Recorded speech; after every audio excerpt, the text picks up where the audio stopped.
Can I know your zip? Ya, no. Is it here? Just minute. Oke, Mahaloka, mantap ya. Sip.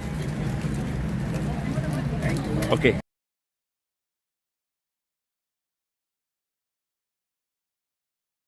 Di Mesir. Jadi Simon datang. Simon datang tidak datang sendiri, tapi dia datang dengan keluarganya, dua anaknya, yaitu Alexander dan Rufus. Yang luar biasa, kalau saya punya laptop itu ada Bible Box. Laptop saya itu bisa pakai satelit. Saya pengen tahu jaraknya berapa, ya, berapa lama. Dulu transportasi tidak ada pesawat Oman Air, tidak ada pesawat Etihad, atau tidak ada pesawat Emirates. Unta Air yang ada. Yang ada hanya unta, Pak. Unta Air. Yang Bapak lihat di Sinai itu. Ya. Nah, perjalanan pakai unta, kalau di laptop saya itu, saya klik, itu membutuhkan waktu lama. Sebulan. Ya. Nah, di sini kita melihat perjuangan Simon dari Kirene, datang dari Libya Kirene ke Yerusalem, ke Bait Allah, ya, membawa keluarganya itu menempuh risiko. Sewaktu-waktu bisa ada penyamun, sewaktu-waktu ada bintang buas, sewaktu-waktu ada badai gurun. Tapi dia tidak peduli, karena dia punya hati dan kerinduan untuk datang ke Bait Allah. Dia belum mengenal Yesus. Dia hanya percaya Allah Abraham, Ishak dan Yakub. Ya, tetapi di sini saudara saya lihat itu yang diperhitungkan oleh Tuhan.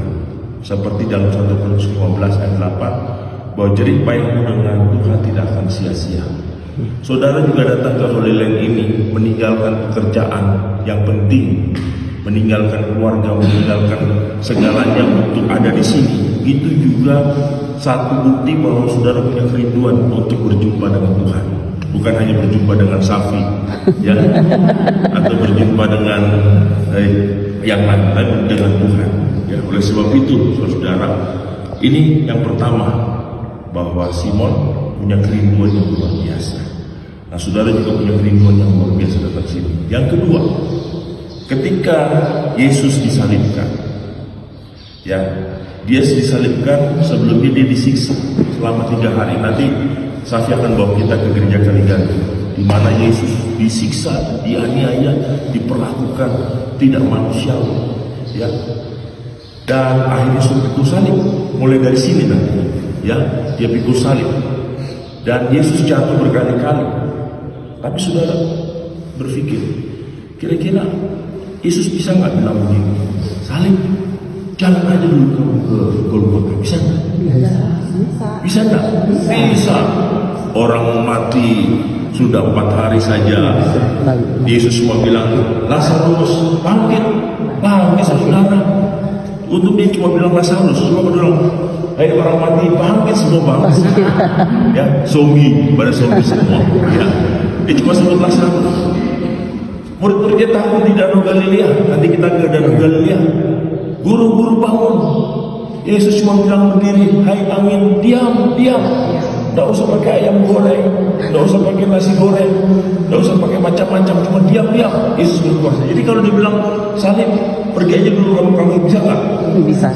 Tapi Tuhan kita adalah Tuhan yang tahu.